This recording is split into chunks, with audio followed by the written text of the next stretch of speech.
राम राम जी। आत्मा मंथन में आपका स्वागत है। अब हम मूलांक 2 वालों के बारे में बात कर लेते हैं। मैं आपको ये प्रेडिक्शन क्यों दे नहीं पाई, मेरी मदर एक्सपायर हो गए थे तो मैं आपको ये प्रेडिक्शंस नहीं दे पाई हूँ। शुक्र की वीडियो भी नहीं दे पाई हूँ। आप लोग शुक्र की वीडियो अगर चाहते हैं तो मुझे आप बता देना, क्योंकि वो 4 तारीख को मैंने देनी थी जो कि डिले हो गई है। अगर आपको चाहिए तो बता देना, मैं आप लोगों के लिए बना दूँगी। ठीक है। अब आपके लिए मैं जो रीडिंग लेकर आई हूँ वो मैं संडे की नहीं दूंगी आपको जैसे भी कार्ड्स बताते हैं मैं आपको बता देती हूँ, आपको मोटिवेट करती हूँ, आपको उपाय बताती हूँ। आप उस अकॉर्डिंग आपने सिर्फ करना क्या है, उन उपायों को आपने कर लेना है। ठीक है। आपने अब मंडे की बात हम कर लेते हैं, मंडे से शुरू कर लेते हैं। मंडे वाले दिन मुझे ऐसा लगता है कि आपकी इमोशंस जो है इम्बैलेंस्ड हैं। आप किसी न किसी चीज़ को खोज तो रहे हो, उसको प्राप्त करने की कोशिश तो कर रहे हो, लेकिन आपके पास जो है इस समय पर कोई उत्तर नहीं है। यानी कि क्या करूं, कैसे ना करूं, तो आप किसी चीज़ में स्टक हो। आपसे कोई प्रश्न पूछा जाएगा या आपके सामने कोई डिसीजन आएगा तो शायद आप एक बार में ना ले पाओ। सोचोगे तो डिसीजन हाथ से निकल जाएगा। अगर कुछ करना है तो तुरंत कर लेना, लेकिन कोई बड़ा फैसला बहुत बड़ा मत लेना, क्योंकि इमोशनली आप डाउन हो। हाँ, अगर आप ले भी लेते हो तो आपने बहुत मैच्योरिटी दिखानी है, जिसके साथ भले बुरे दोनों का ही आप आकलन कर लेना।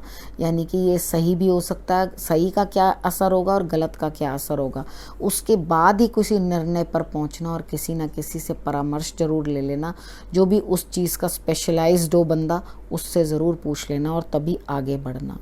ठीक है। उसके बाद हम बात करते हैं ट्यूसडे की। ट्यूसडे वाले दिन उपाय के तौर पे मंडे वाले दिन आपने जल के अंदर काले तिल डाल के शंकर भगवान को चढ़ाने हैं।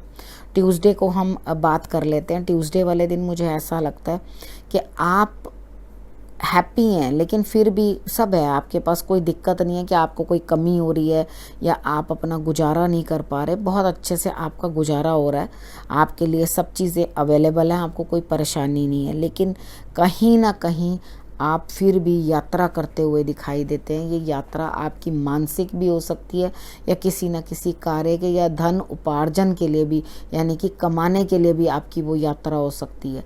ये यात्रा जो है आपके लिए इतनी बढ़िया नहीं रहने वाली। आप कोशिश ना करो ज़्यादा दूर दूर जाने की। आप एक काम करो, आप जो पास पास की यात्रा अगर करनी है तो आप उस चीज़ के अंदर जा सकते हो, नहीं तो अपने आप को रोक लगाओ। आप नई चीज़ों को एक्सप्लोर करने की कोशिश कर रहे हो, नई चीज़ें जानना चाह रहे हो, नई चीज़ें समझना चाह रहे हो, तो आप बेशक नई चीज़ें जानो समझो किसी भी चीज़ के अंदर, लेकिन यात्रा के लिए मत जाना। और घर बैठे चीज़ों को एक्सप्लोर करना चाहते हो तो एक्सप्लोर करो। उसके बाद हम बात करते हैं वेडनेसडे की। वेडनेसडे वाले दिन मुझे ऐसा लगता है कि आपको अकेले ही काम करना पड़ेगा, लेकिन आप बहुत समझदारी दिखाओगे, अपनी मैच्योरिटी दिखाओगे। आप इस तरह से बिहेव करोगे कि जैसे आप हर चीज़ को अच्छी तरह से संभाल लोगे और अपने लिए कर लोगे। ठीक है। अगर आप इतना कर पाओ तो इससे बेहतर और कुछ नहीं है। उसके बाद हम बात कर लेते हैं थर्सडे की। थर्सडे वाले दिन मुझे ऐसा लगता है कि आप किसी न किसी से कुछ सलाह ले सकते हो, जो कि कोई लेडी है, जो स्पिरिचुअल लेडी है, उससे आप कुछ सलाह मशवरा लेते हुए दिखाई देते हो, जो कि आपके अंदर बहुत बदलाव लाने की कोशिश करेंगे। आपके अंदर जो है कितने बदलाव आएंगे वो चीज़ आप समझने की कोशिश करो कि आपके अंदर खूब बदलाव आने वाले हैं और इस चीज़ के अंदर समय लगने वाला है। समय अनुसार अपने आप को आप परिवर्तित करोगे, बदलोगे और आगे बढ़ोगे। तो आप फिक्र ना करना, क्योंकि थर्सडे वाले दिन गुरु का सानिध्य, किसी स्त्री का सानिध्य और आपके कार्य पूर्ति के लिए कार्ड्स जो हैं वो इंडिकेशन देते हैं। ठीक है। अब हम बात कर लेते हैं फ्राइडे की। फ्राइडे वाले दिन मुझे ऐसा लगता है आप किसी कार्य की तरफ चल तो पड़े हो, कहीं आपको जाना पड़ रहा है, कार्ड्स आपको कह रहे हैं उठो और चलो, और लेकिन आप दुखी हो, अंदर से किसी न किसी गम में हो और आप मुझे रोते और कलपते हुए दिखाई देते हो। ऐसा नहीं करना, अपने आप को शांत रखना। सिचुएशंस कुछ अच्छी बुरी सब चलती रहती हैं, लेकिन आप परेशान ना होना। जो कार्य आ रहे हैं उनको करो। आपका मन एकदम एकदम एकांत सा होगा, आपको समझ में नहीं आएगी कि मैं क्या करूं। आप अपने आप को अंदर ही अंदर से अकेलापन महसूस करोगे।